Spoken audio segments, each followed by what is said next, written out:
Thank you very much. Well, last month, I reached having been a country risk analyst for 40 years. Now, when I got my first job offer at a small bank in North Carolina, which eventually grew to take over Bank of America, they asked me, can you do country risk analysis? I was just out of graduate school, and I said, sure. Why? I knew the field didn't exist. No one could say I was doing it wrong. God's honest truth. Anyway, so over the decades, I've watched the analysis of country risk, which obviously involved risk that governments posed in terms of borrowing from markets, originally from banks and eventually was involved in the rating agencies. The information has changed extraordinarily. I can remember in the 70s, international reserves in Mexico were a state secret. They were only revealed once a year in the speech by the President of Mexico in his State of the Union speech. Debt numbers in Yugoslavia, state secrets. But as time passed, we got more and more information. But it evolved over time. Now, if I think about what it used to be like and the lack of information that governments provided, and the only reason they actually provided the information over time was that they had crises and they needed the creditors, and the creditors said, well, if you don't give us more information, we're not going to give you more money. So there was an incentive to provide these statistics. So over time, I've seen an extraordinary change. And the change that we're looking at now for Portugal, or Portuguese government and the Portuguese people apparently are looking to do, which started in New Zealand, and I'll tell you a little bit about that from my perspective. Those changes are part of, from my perspective, a continuum of improving not only the information available, but more importantly, the ability to measure performance. And when you're measuring performance, you're going to have a much better final conclusion for investors, and in this case, stakeholders, because it makes a big difference for the people of the country you're looking at. Now, my very first assignment when I went to Moody's, and I was a senior analyst at the time, included being the senior analyst for New Zealand.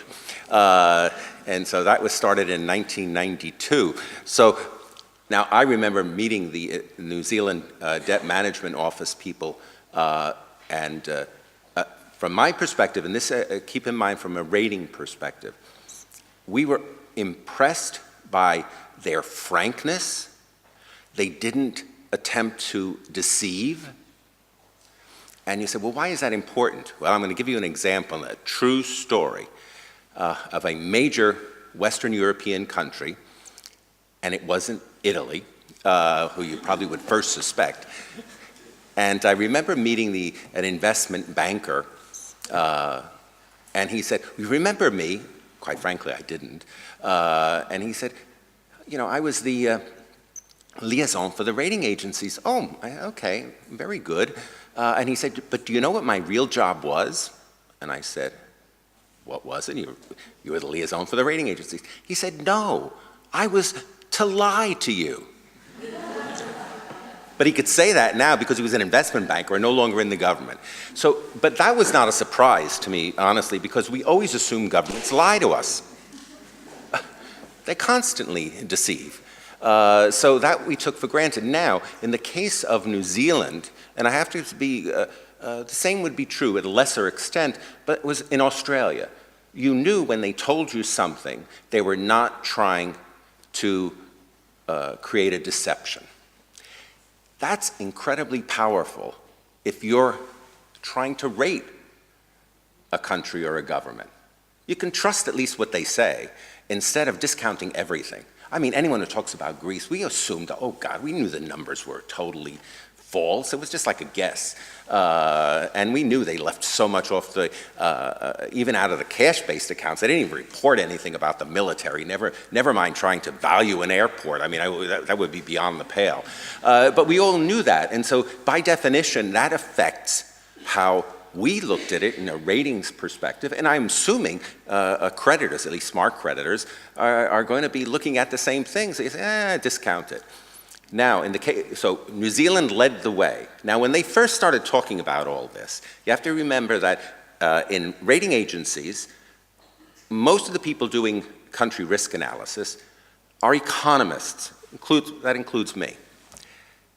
We don't think, in general, in our training, in accounting terms. It's very foreign. I had dealings with accounting stuff at Moody's peripherally because we rated the big international financial institutions like the World Bank, the Inter-American Development Bank, blah, blah, blah. And we had to deal with accounting for that. But we made sure we had people who we had hired who not only were economists but knew accounting. So we were able to at least understand it. But it was very foreign. And all the systems that are set up in Europe, not just Europe, but a lot of places, are set up based on economic principles. It's very clear. It's Eurostat.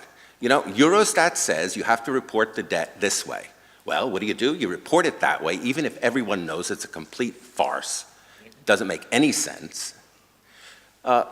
So for many years, basically, we just respected New Zealand, not fully understanding what was happening.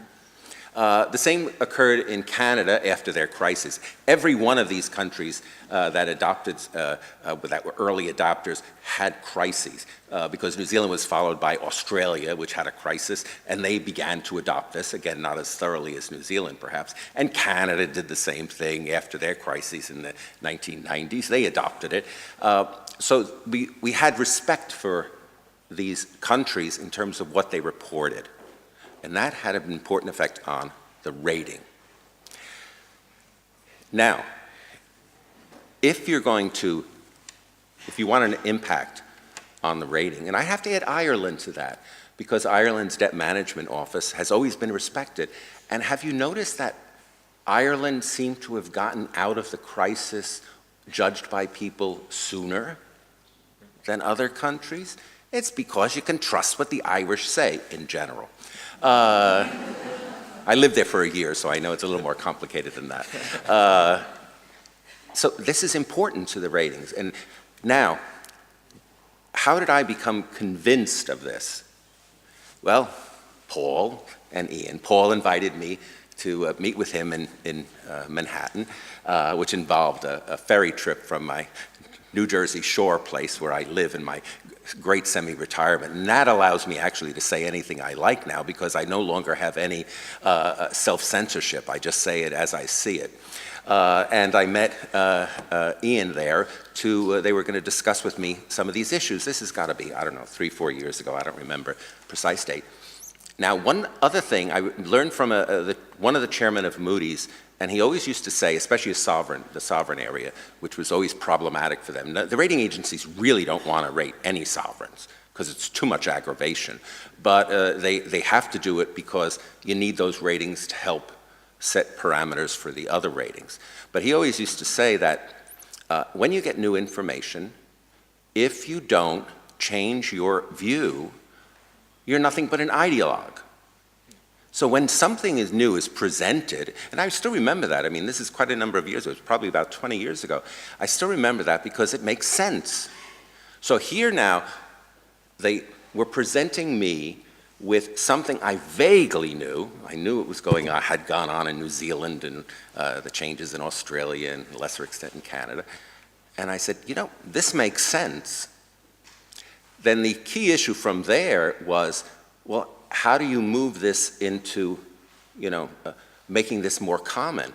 Well, the bottom line is, as I think I mentioned, you've got to make sure the economists understand this.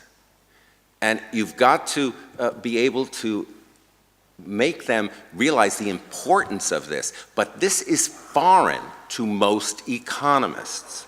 So when you're going to be dealing with Eurostat, or other similar organizations, the IMF the same way, it's going to be a kind of sales job. And how do you sell what you're doing? One, make sure everything you're reporting is accurate.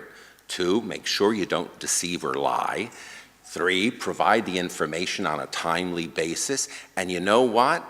Your reputation, especially since Portugal doesn't have a reputation for being corrupt. I'm sure there's some corruption in the whole world that has minor corruption, but you're generally considered one of the least corrupt major nations. So you have that advantage already. And again, that's going a little too far, but so you have that advantage. And now what you need to do is simply, from my perspective, and I mean the government, the institutions, whoever is doing it, has to make sure that they have a kind of New Zealand approach. You can call it whatever you want. You don't want to use New Zealand model, you want to call it the Portuguese model, that's fine. But the important thing is to produce the same result. And that's hugely important. And decision makers have to actually believe it. And it does, and for instance, if you give me a model, I've joked with them in the past in other fora, if you give me a model and say, this is how we're going to do ratings. I know these models so well. I know how to manipulate that model to produce any result I want. But that is not what's needed. It's not what's needed at all. What you need is to make sure you have the accrual accounting, you're following international standards, and people are going to use it to make decisions. They're not going to just use it like the UK. Oh, this is it, and they know all the numbers and say, who cares? And they just spend away. It's totally irrelevant. And from a ratings perspective, if you take a look at all the different ratings, if you say, how did they get the rating? They all say the same thing. All the rating agencies say, why? Because it's the same fundamental problems in the country. If you take a look at the Portugal, every single one of those things, some may call it high private sector debt, weak banking. Another will say legacy problems in the financial system. Another, weak banking. Another one says high corporate sector debt and NPLs. Well, where are the NPLs in the banking system? So all looking at the same thing. Now, what happens is if you have a government that is actually producing results on its own and you're rating the government, well, you're going to have, one, they're going to be able to look at this over time, and again, there's going to be a learning curve, and be patient, but they'll get it eventually. Like I eventually got it. It just took me about 35, 36 years. But it can happen. Your ratings will improve. Now, one thing you always have to keep in mind, every country seems to want a higher rating. I have to give you one example of a country where people argued, please downgrade us, and that was Canada during the crisis. They said, downgrade us, because that's the only way we're going to get things moving in Canada. We didn't care about that at the time. But in fact, also, I can tell you that I've had so many finance ministers I've met over the years who, after we had downgraded them, said, oh, thank you so much, because I was able to use the downgrade and the threat of another downgrade to stop the other ministers from spending in out-of-control ways. So it sometimes has a purpose that you might not imagine immediately.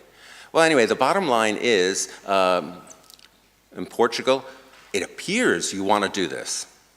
I can just tell you, if you do it successfully and implement it, not just as one of the speakers was talking about it, everyone agrees this has been needed for such a long time and you don't do anything with it, well then you might as well, who cares what you believe? The reality is what you actually do.